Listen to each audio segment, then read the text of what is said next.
নমস্কার।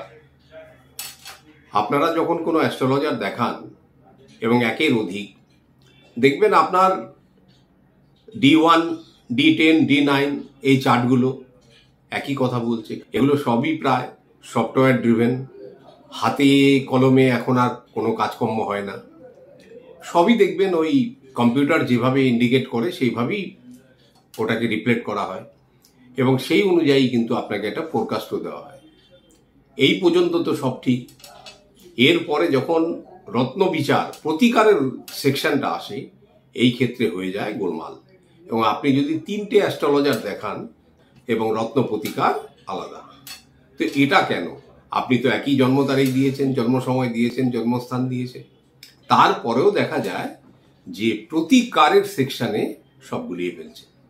সব কথা ঠিকঠাকই বলছেন স্বাস্থ্যসম্মতভাবে, কিন্তু প্রতিকারের সেকশনটায় যাবেন, সে আপনি সিনিয়র থেকে জুনিয়র মানে ভিন্ন ধর্মী প্রতিকারের শিকার প্রায় প্রত্যেক। এরপরে কি হচ্ছে, এই জ্যোতিষ শাস্ত্রটা ধীরে ধীরে কিন্তু বিশ্বাস হারিয়ে ফেলছে।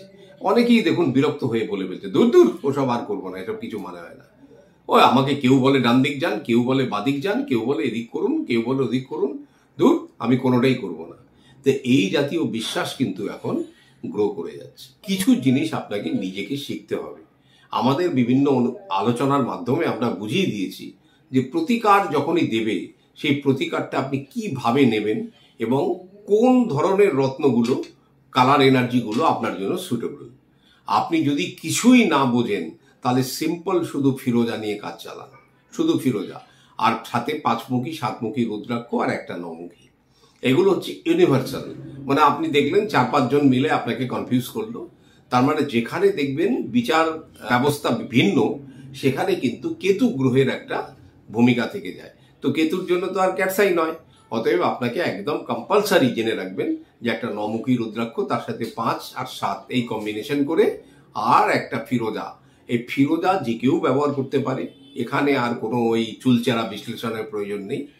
রত্ন আজকে ফেল হচ্ছে অনেকগুলো কারণে। রত্নের মধ্যে আর্টিফিশিয়াল নেচার, হিট ট্রিটেড, তারপরে নানান রকম ভাবে অসৎ উপায়ে রত্নকে কিন্তু ফ্যাব্রিকেশন করা হচ্ছে। এই কারণে রত্নের কিন্তু সঠিক কাজকর্ম আজকের দিনে পাওয়া খুবই মুশকিল। যে রত্নটা আপনার জন্য উপকারী, কার্যকরী, সেই রত্নটা আমাদের ক্রয়ের সাধ্যের বাইরে।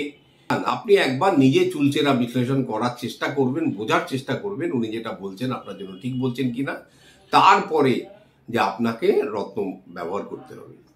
সাধারণ যারা অ্যাস্ট্রোলজি করেন তারা দেখবেন যে আপনাকে রত্ন ছাড়া অন্য কিছু দিতে পারে না, কিন্তু আমাদের কাছে রুদ্রাক্ষ সায়েন্স আছে, তারপরে আপনার স্পিরিচুয়াল আছে, যে আমরা সব মিলে একটা কম্বিনেশন করে কিন্তু একটা মানুষকে সঠিক প্রতিকার দিতে সক্ষম। তো এইভাবে যারা আমাদের কাছে এইসব করেছেন, কিছু কিছু মানুষ তারা নিতে পারেননি প্রতিকার, তারা যথারীতি কমপ্লেন করে যাচ্ছেন আমার কিছু হয়নি, বাকিরা কিন্তু খুব একটা অসুবিধার মধ্যে নেই। নমস্কার, সবাই ভালো থাকুন। ওম নমঃ শিবায়।